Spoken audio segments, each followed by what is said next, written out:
স্থবির জেলা পরিষদগুলো সচল করার জন্য নিয়োগ দান করেছেন। তারই অংশ হিসাবে খুলনার আমাদের সকলের প্রিয় সাবেক চেয়ারম্যান এমপি প্রার্থী মনিরুল হাসান বাপ্পিকে খুলনা জেলা পরিষদের নবনিযুক্ত প্রশাসক হিসাবে উনি নিযুক্ত করেছেন। আমরা তাকে ধন্যবাদ এবং কৃতজ্ঞতা জানাই। এই নিয়োগের মধ্য দিয়েই খুলনা জেলার উন্নয়ন কর্মকাণ্ডগুলোকে সচল হবে, ত্বরান্বিত হবে এবং জনগণের প্রত্যাশা পূরণ হবে।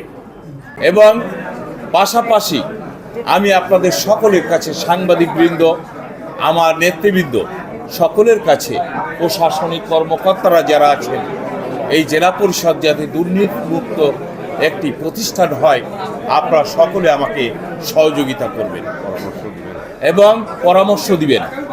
আমি আপনাদের পরামর্শ নিয়ে একটি দুর্নীতিমুক্ত সুন্দর জেলা পরিষদ আগামীতে উপহার দিতে চাই।